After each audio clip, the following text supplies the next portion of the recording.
in that last clip, what I was doing was I pulled the bezel and I pulled the screen or Uconnect out to gain access to that safety gateway module that's back there. There's two connectors that go into it.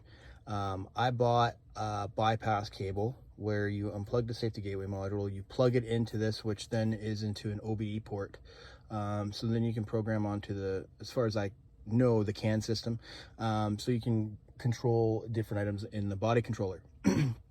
What I did there was I plugged it in, and then I opened up Alpha OBD and I programmed my truck into a manual transmission. And then at first when I tried it for the backup camera, this is all for the reverse switch and the backup camera. So I then have, when I go into reverse as a manual, it goes into the backup camera, which now does work. Check your entire surroundings, whereas before, that's the park sensors going off. I'm quite tight in the garage. Whereas before, it would just say system currently unavailable or something along those lines.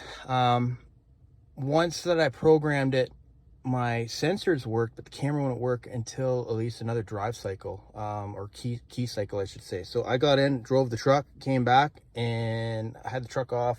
And when I came back, I put it in reverse and the camera was working. I was like, awesome, we've made headway. So now the camera works, and I'm trying to get some of these factory options back.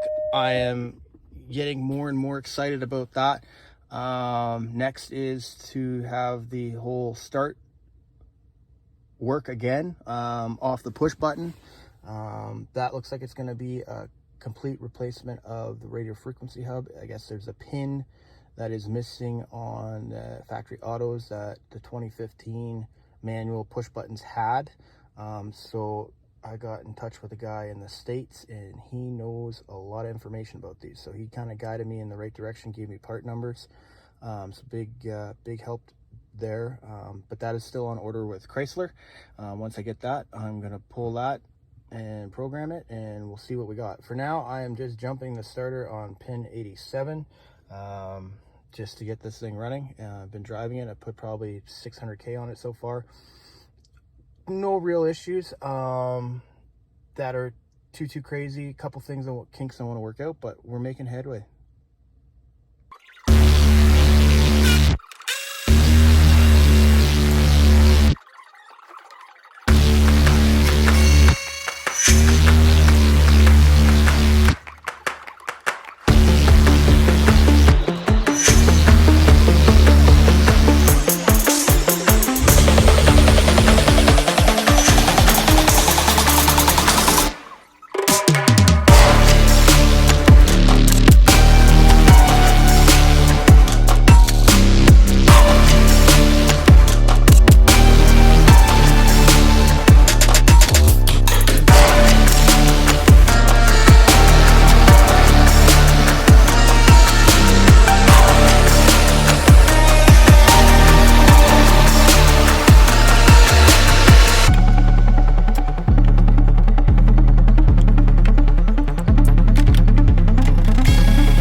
We are heading on the home stretch now. We got the radio frequency hub opened up, or I should say I have access to it now that I moved the panels in the back. This is your radio frequency hub here. This is the one that I was told is out of a 2015 push button G56 truck. This information came to me from a gentleman in the States, and he's been a wealth of knowledge on this swap. A lot of gratitude for all the help he has. So the part number is right here, 682348885 Alpha Bravo AB. So this is the other hub. The pins on this connector, so on the further driver's side, is different. So if you look, pin 15 on this connector, if you can kind of see that. I don't know if you can really see, but that furthest one there is 16. 15 is this yellow with the blue stripe. That's 15. If you look in further back on that row, you can see on the bottom there's no pins. There's no pin for pin 15. It is not there. Now, if we go look at this new radio frequency hub, let's put it up on the box here. And you look on that bottom row, you can see that lone soldier right there. That's pin 15. So that is what's going to allow us to start. Voltage gives us a voltage reference or something like that down to pin 88 at the PCM or ECM to allow the truck to know to start. If it doesn't see that, it doesn't want to start. It's like you push the button to shut it off again. So I'm going to install this and I'm going to see what happens and see if we actually are on the home stretch here.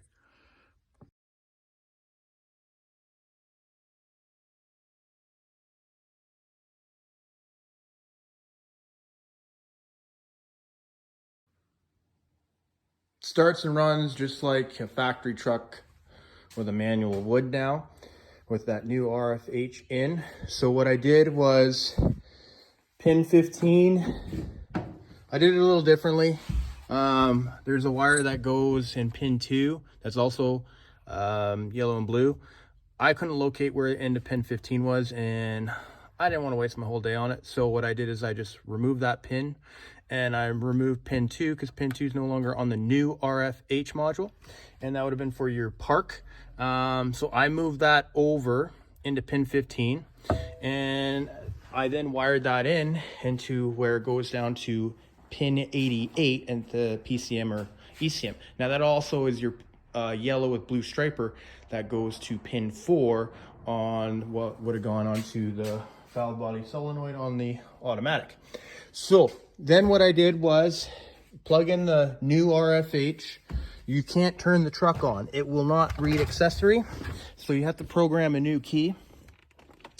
That was this guy here. I then went to Alpha OBD. Go to the little car with the hood up. And then you go down, and this is the Highline system being a Laramie with remote start and all that good stuff. So you go there. First, what I suggested you with the old one is go down here and read your pin number. There will be a 4-digit pin number. So then what you want to do is you want to go up and go to, mine is a Highline, so I programmed the key fob. It'll go through, you enter your pin number. You can do it with key off. It will program it, and then it'll get you to hit the unlock button as part of it, and then you just test it. Key fob worked. Awesome.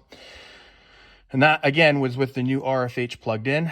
I then had ignition. Once I had ignition, I went down into here, and I went to RF hub reset replace. I went in there, again, entered the 4-digit code, programmed it. Everything programmed, and then now I can start the truck just as a factory would. It's in disarray, so please excuse me.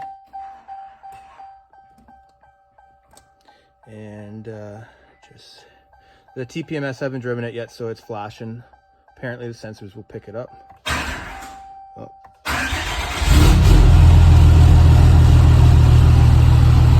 Thing of beauty.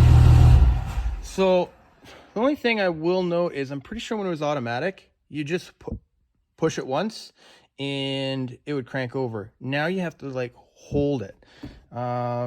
But yeah, I'm gonna get everything, my whole mess of disarray inside the cabin here. I'm gonna get everything back together, and I'm gonna take it for a drive and see how she does. But little different than what I originally thought as far as wiring and programming, but we're near the end of the line here.